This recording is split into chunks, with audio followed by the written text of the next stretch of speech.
or upstairs, or or some or it could be someone who is all the way across the world. It could be someone who's in Australia and it's morning for you and it's nighttime for them, which I never get tired of that. I think that's really interesting, that it's the other side of the world, and there you are at the same time as that. At the same time as them, even though you're separated and you're having this other experience. I wish I had known you. Of course, I've known you for quite a while, but I wish that I had known this part of your life, because both my daughters grew up far, far away from me. One in Beirut and the other one in Singapore. And they used to ask me to get on Skype so that I can see them. Like this people whom we have stereotyped. I'm a classic example of it. I resisted this idea, thinking that it's only virtual, therefore inauthentic, therefore massifying, as opposed to the benefits that accrue from it, that you've addressed yourself to quite compellingly. It's only as inauthentic as someone makes it. I mean, it certainly could be inauthentic. I'm not saying that it's only authentic, but I think these interactions, in the same way that a person-to-person interaction is not necessarily an authentic. True. You're quite right. Yeah, and people can look you right in the eye and be right in front of you and misrepresent themselves and say that their name is something else, and not even see you, or not even see you, not even stop by to talk to you. That's right. So here in this virtual world, there is at least an interaction. That's right. You're quite right. That's true. You are very right. In fact, it's very interesting, because one of the things in the criticisms of the virtual world, people really hold up person-to-person interactions, and sometimes I want to say in a nice way, hey, what about all the times when you've walked by me? That's not right. you, Tedros, ever, because you were never like that at all. But sometimes I do want to say that to people. What, you think you're always so nice all the time? Right. I mean, it is not always the case that an actual world person-to-person interaction is necessarily always better than an email interaction, right? Just to when we think about that, just to bring it out of this idea of the virtual world to something like email or an instant message or a text message that maybe people are familiar with. Those can be, think about that, you may not have thought those would be something that would be profound or moving or important or make your day. But they can really make your day. You can get a text message and absolutely be like, oh. It will define the tone of the day for you. Yes. You're quite right. Sometimes when I come into my office, the first thing that I do is open my email. And that first email that I read sets the tone for the rest of the day.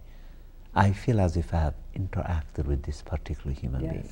I feel as if I had just seen him or her, spoken to him or her.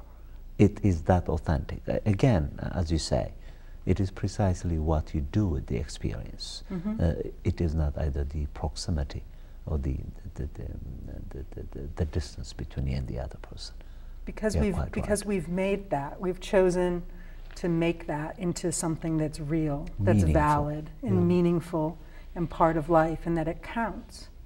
And if we didn't, then it would still be a memo. That's right. And it started off that way. Email certainly, and some people still think of them that way, as they are not as real or something, as not as important. That's right. To share with you, for example, my own experience with writing. 15 years ago, I used to think that writers wrote on these old papers with these old pens and pencils, somewhere inside their homes, that they did not leave their homes, that they did not write at cafes unless they took papers and pencils with them. And I used to think that was the end of it all. Since we have explored writing right on the screen, I must tell you, I don't think I could go back to that old image. I just prefer to sit in my office and write on the screen, you see.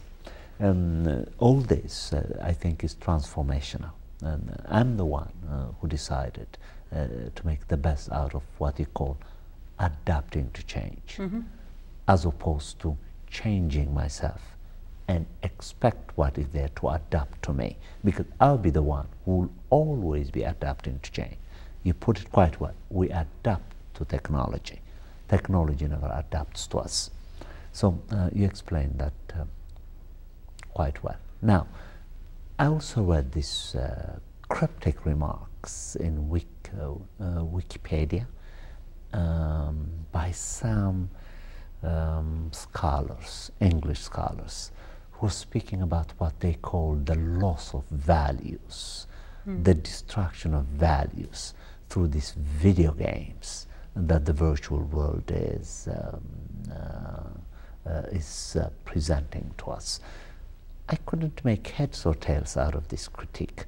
What is the relationship between video games, avatars, the virtual world, and values, moral values? What are they talking about? Well, I'm not sure exactly what you're referring to, so I don't know, exactly which. I didn't either. I read the critique quite carefully. I don't think the case was made just because people spend more time playing video games. In what way does that make them less moral, less ethical?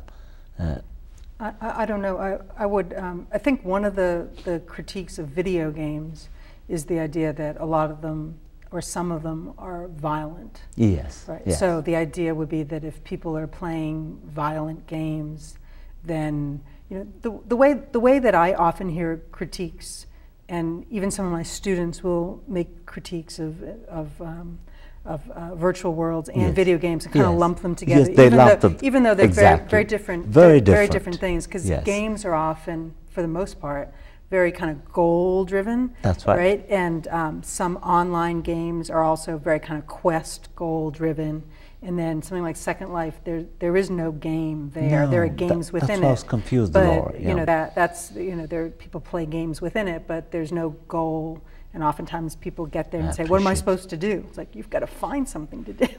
There's nothing that you're supposed to be doing. Anything harmful in the virtual world, in that nothing seamless intrinsically presentation that harmful. you did? No. I mean, people can find harmful things to do Of course, anywhere. in everything that we do. Yeah.